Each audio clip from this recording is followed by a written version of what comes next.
on top of which his pursuit of Inuit language variation around the Earth's northern reaches eventually led him to Siberia, so that he became fluent in Russian and now, as a sideline, translates contemporary Russian novels into French. All of which is to say that Ménessier is a French intellectual. To many people in this age of universal dumbing down, that would be considered a slur, suggesting things like arrogance and a focus on narrow, cerebral, navel-gazing concerns. But the term can also encompass a way of looking at the world that is becoming, sadly, rare. Call it a serious commitment to idiosyncrasy.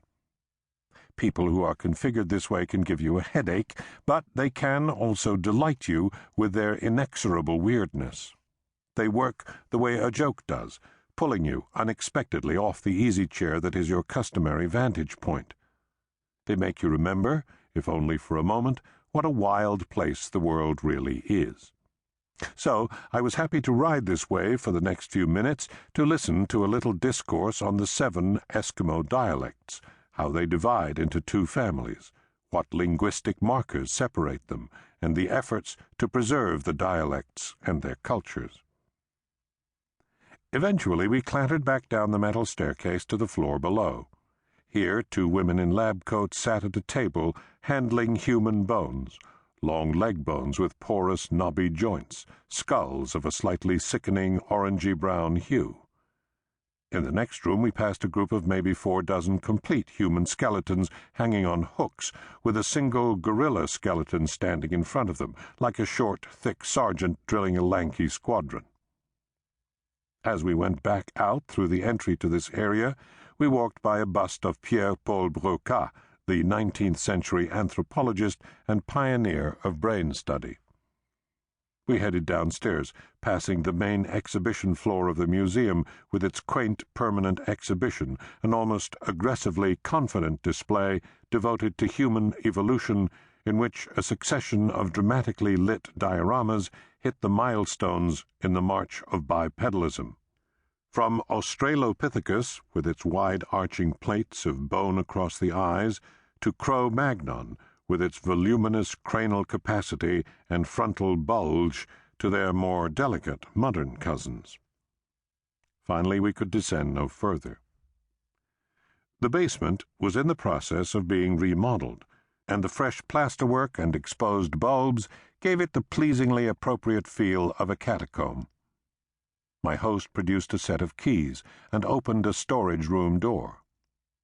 Once we were inside, he unlocked a wall cabinet and pulled out a finely polished, curiously elegant wooden box whose lid was fastened with metal hasps. He unsnapped these. There was a flourish of gauzy white paper, then he reached in and extracted the object I had come to see. It was small, smooth, surprisingly light. The color varied. In places it had been rubbed to a pearly gloss, while other areas were deeply grimed, but mostly it had the look of old parchment. And indeed, it was an object with stories to tell, not only figuratively, but literally.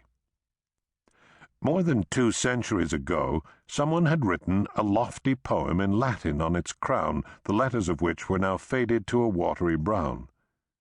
Another inscription right across the forehead hinted darkly, and in Swedish, of a theft. Tightly scrawled signatures of 3 of the men who had owned it through the ages were faintly visible on the sides. It was the skull of Rene Descartes, the so-called father of modern philosophy and one of the more consequential humans who ever lived. Ménessier set it on a table before me.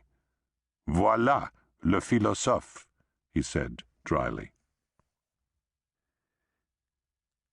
3 years earlier, while sitting in the main reading room of the New York Public Library plowing through a volume of 17th-century philosophy, I had chanced upon the fact that 16 years after his death in 1650, Descartes had suffered the indignity of having his bones dug up, after which people began taking pieces of his remains.